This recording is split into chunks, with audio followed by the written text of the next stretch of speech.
ये सुनवाई प्रारंभ हो रही है। अवश्य। देवसेना, क्या तुम्हें अपने अपराध के बारे में कुछ कहना है? किसी सुनवाई के बिना ही मुझे हथकड़ियां पहना दी गई और पहले ही निर्णय हो चुका है कि मैं अपराधी हूं। ये कहां का न्याय है?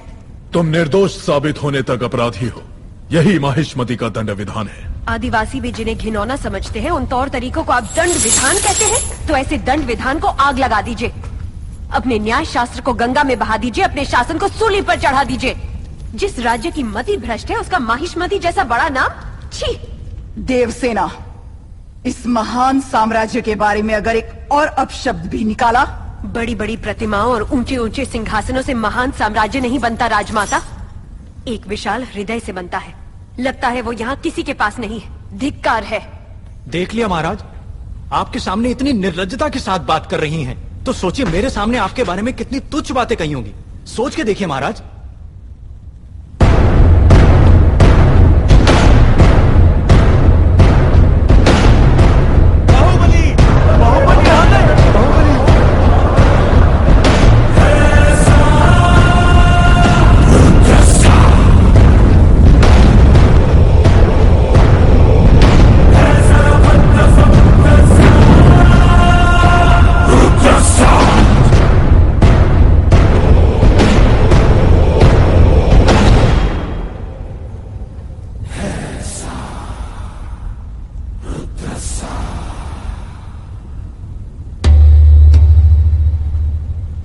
वास्तव में क्या हुआ था बताओ सेतुपति। शिवालय भक्तों से भरा हुआ था महाराज। देवसेना भी वहां दर्शन के लिए आई। तभी आपके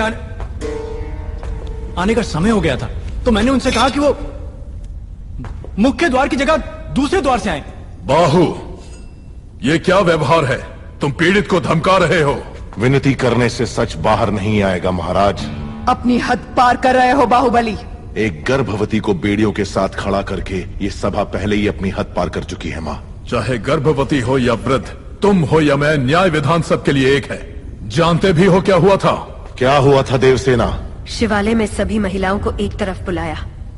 अंदर भेजने के बहाने वो सब पर हाथ डाल रहा था। मेरे साथ भी वो यही करने वाला था, तो उसकी उंगलियां काट दी। गलत किया देवसेना।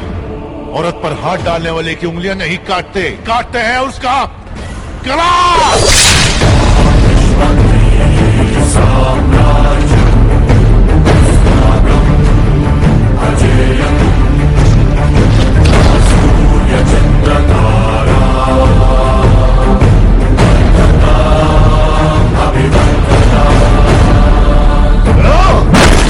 बाहुबली, ये दुस्साहस मेरी सभा में। झूठ बोला तभी सेतुपति के शब्द लड़खड़ा गए।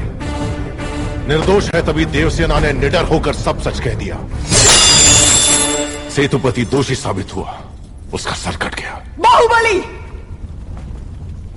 मान लिया सेतुपति अपराधी है भी, तो इसका निर्णय किसे करना चाहिए? दंड देने का अधिकार किसे होना चाहिए? तुम्हें या महाराज को?